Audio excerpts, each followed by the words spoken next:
Ayan po mga kapitay, isang magandang oras po sa lahat at welcome po sa aking channel. Nako, grabe naman po ito kung si Benny Abante po, mga kapita. Meron na pong prejudgment po, kay Vice President Sara Duterte, Mantakin nyo ha, sabi po niya, mas masahol pa raw, ito kung si VP Sara mga kapita, kaysa sa kanyang ama po, na si dating Pangulong Rodrigo Roa Duterte, kung masama man daw, ito kung si FPRRD sa tingin daw natin mas doble pa raw ito kung si VP Sara mga kabida eto babasahin ko lang po ito kung article ng Ang Balita ngayon at saka himay-himayin po natin yung kanyang mga sinabi po mga kabida. Mas masahol siya kay FPRRD Pastor Abante. Mariing iginiit ni Manila 1st District Representative at Pastor Benny Abante na hindi niya nais na maging susunod na Pangulo si Vice President Sara Duterte sapagkat mas masahol umano si VP Sara Duterte kaysa kanyang ama na si dating Pangulong Rodrigo Duterte.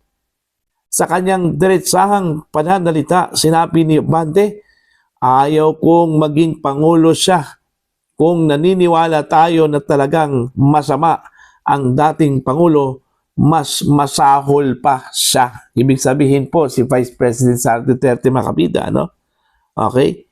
I do not want her to become president if we believe that the former president is quite bad. She is worst. Ayan. So, yun. So, mas alam po ni Abante po mga kabida yung pagkatao po ni VP Sara, taga Maynila yun Buti pa nga siya, alam po niya pero kami na taga Davao po wala. Hindi namin alam na mas masahol pala ito hong si VP Sara, Ang tagal na naming nagsama ho dito, mga kabida. Diba? Nakailang term na po ito hong si VP Sara, mga kabida. Tapos hindi namin alam na mas masahol pa pala siya, Mas masama pa pala siya, ni dating Pangulong Rodrigo Duterte. Nakakatawa po itong si Benny Abante, baka naman po siya po yung mas masahol pa po, Kasi unang-una po, pastor po Tapos ganun na po mag-judge po ng tao, mga kabida, parang kilalang-kilala na po niya, Ito kung si VP Sara, mga kabida. Tandaan mo, Pastor Abante, masama yung manghusga po ng tao na hindi mo kilala, Baka naman po, kahit na kadaupan palad, hindi po nagawa yan, ni Abante po kay VP Sara, baka hindi pa yan sila nag-meet, tapos ganun na po siya Ganun na po siya makapanghusga, mga kabida? Ganun ba ang asal ng isang pastor? See? Di ba? O baka naman po takot si Pastor Abante, mga kabida, na baka balikan po ni VP Sara pagdating ko ng panahon. Di ba? Ano bang kasalanan po ni Abante? Simple lang po yung kanyang kasalanan po Isa lang po siya mga kabida sa mga kongresista na bumira po kay VP Sara, diyan po sa House of Representatives, nung kasagsagan po ng investigasyon ng confidential funds po niya, mga kabida, sa Committee on Public Accountability, Okay? At isa po yan sa mga nag-impeach sa kanya dyan po sa House of Representatives. Kaya ganoon na lang po yung galit po ni Sara Duterte sa kanya, nung eleksyon, nung 2025 po, kinampanya talaga ito ng todo ng Vice Presidente mga kabida para lang hindi po manalo. Hindi nga nanalo Di ba? Nanalo yung kanyang katunggali, na si Uy. Di ba? Subalit, na-disqualify lang po. Kaya nakaupo po ngayon bilang kongresista po, mga kabida, po. Hindi naman po maganda yung kanyang mga pananalita po, mga kabida. Mantakin nyo, pastor, tapos gano'n na po yung asal po, mga kabida. Makapanghusga po ng tao, wagas. Ano bang pinagbabatayan po ni Congressman Abante kung bakit gano'n yung judgment po niya kay VP Sara, mga kabida? Na mas masahol pa po sa kanyang ama. Aber, ano yung kanyang pinagbabatayan po? Okay? Kilalang kilala ba niya si VP Sara? Nakasama ba niya si VP Sara ng mahabang panahon? Bakit nasabi po niya na Mas masama pa po ito hong si VP Sara, mga kabida, kumpara po sa kanyang ama. Kahit na yung mga magkapitbahay po, mga kabida, no? Kahit na po nagsama na po ng ilang taon, hindi pa nga nila kilalang kilala po yung isa't isa, ano po, mga kabida. How much more ito hong si Abante, ano? Mga kabida. Ni hindi nga siguro niya nakadaupang palad ito hong vice presidente, ano po. Tapos gano'n na po yung kanya hong judgment, ano? Wagas na wagas po, mga kabida, no? Pinagtatawanan lang po talaga ito hong si Abante po, mga kabida, no? Kasi alam natin na siya at ang mga kasama niya dyan po sa House of Representatives na nagpahira po, ano, kay Vice President Sara Duterte at saka sa mga Duterte po, mga kabida. Bilang na po yung kanilahong mga araw, ano po. Okay? Kaya nga, takot na takot po silang maging Pangulo po ito hong si VP Sara. Kasi sa kanilang palagay, baka balikan po sila pagdating ho ng panahon. Yun talaga ang mangyayari, ano, mga kabida. Diba? So, dapat lang na matakot po itong mga taong ito, ano? Kasi unang-una po, wala hong kasalanan si VP Sara sa kanila, pero anong ginawa po nila, mga kabida? Ginipit. Alam naman po natin, yung impeachment po laban sa kanya is politika po yun. Okay? Buti na lang, ibinasura po, mga kabida, no, ng Korte Suprema. Kasi po alam ng Korte Suprema, mga kabida, na yung ginawa po ng House of Representatives sa Vice Presidente, labag na po sa saligang batas. Kaya na-strike, dineklarang unconstitutional. Alright? So, eto ngayon, si Abante, talak na talak po, mga kabida. Ano?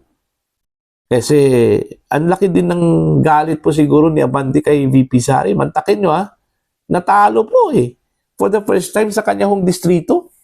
Okay, kinampanya po ni Sara Duterte, mga kabida, no, na hindi po iboto. Sumunod din yung kanyang mga constituents. So meaning, kilalang kilala po nila itong si Abante, ano, mga kabida. Hindi po nila binoto. Kasi po, kung matapat lang po itong mga constituents po niya dyan sa 6th District po ng Maynila, kahit anong sasabihin po ni Vice President Sara Duterte, hindi po ito maniniwala po, mga kabida, kasi alam po nila sa sarili nila na mabuting tao itong si Pastor Abante. Pero nakinig po sila kay VP Sara, ano? Siguro na pagtanto po ng mga tao po doon, ano, na may basihan itong si VP Sara. Oh. Diba? So, ganun po yun, mga kabida, no? Kapag kilalang kilala mo ang isang tao, ano, hindi ka makapagsabi, ano, hindi ka makapagsalita ng mga bagay na taliwas sa pagkakakilala mo sa kanya, mga kabida, ano po. Ganun din yun kay Pastor Abante, ano? Hindi po niya kilala itong si Vice President Sara Duterte, yung kanyang pagkatao. Pero ang ginawa po niya, mga kabida, may prejudgment na po. Masama po ang manghuhusga po ng tao. Ayon po yan sa Biblia po, ano, mga kabida. Lalong-lalo na po, pag hindi niya kilala yung taong hinuhusgahan po niya, mga kabida. Anong ginawa po ni Abante? Hinuhusgahan na po niya si Vice President Sara Duterte, mga kabida. Mas masahol pa raw, mas masama pa raw ay dating Pangulong Rodrigo Roa Duterte. Aber, bigyan mo daw kami ng mga kadahilanan po kung bakit ganun yung judgment mo kay VP Sara, ano? Pastor Abante? Para at least man lang kami po magkaroon po kami ng ideya, no? Dahil sa talang buhay po namin na nakasama po namin itong si VP Sara sa Davao City, okay? Taliwas yung inyong mga sinasabi po Diba? Maganda yung pamamalakad po ni VP Sara dito sa Davao City. Mabait. Okay? At saka, hindi lang po si VP Sara yung kilalang kilala po namin, ano? Buong angkan po ng mga Duterte, mga kapida, ano po? Hindi po mga abusado yan. Alright? Tapos ganun po ang sabihin ng isang hindi ho taga Davao, taga Maynila pa, mga kapida, no? Ganun na po, manghusga po ng tao, ano? Wagas. See? Kaya nga, para ho sa mga kalaban po ni VP Sara, okay? Gumawa po kayo ng paraan. Todo kayod po kayo, ano? Para lang po hindi po manalo ito. Kasi pag once mananalo ito ho mga kabida, si VP Sara Duterte sa 2028, tapos talaga kayong lahat. Okay? Di ba? Babalikan talaga kayo. Babalikan talaga kayo eh. Hindi nyo kasi kilala si Vice President Sara Duterte. Oo nga siguro, no? Mas masahol pa po ito kung si VP Sara pagdating ho sa pagiging stricto, sa pagiging matapang, ano? Eh, mas matapang pa po ito kay PRRD eh. Eh, takot na nga itong si PRRD sa kanya, ano? Mga kabida. Diba? Ito lang si Sara Duterte, mga kabida, ang hindi ho nakikinig kay PRRD. Kaya nga, ang bansag po sa kanya ni dating Pangulo Duterte, eh, matigas ang ulo eh. May sariling mundo, ano? Mga kabida, ano po? Diba? So, yun siguro yung ibig sabihin po ni Pastor Abante, ano? Na mas masahol pa po ito kung si VP Sara kay FPRRD, ano? Yung katigasan ng ulo, okay? Yung may sariling mundo, hindi ho sumusunod sa ama, ano? Mga kabida. Oh, baka yun yung pinagbabatayan po niya na hindi ho sumusunod sa mga magulang. Okay? Kasi masama daw yun. Diba? Kaya siguro yun yung pinagbabatayan po ni Abante, ano? Mga kabida. Pero wala yun eh. Okay? Iba kasi yung kalidad po ni Vice President Sara Duterte, ano po. Okay lang po yung si Digong kasi alam naman po natin stricto po yun, ano?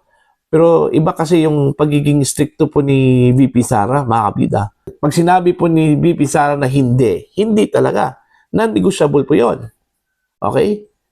Eh, itong si Digong, maawain kasi ito eh. Ano? Mga kabida eh. Sometimes, naaawa po sa tao yan eh.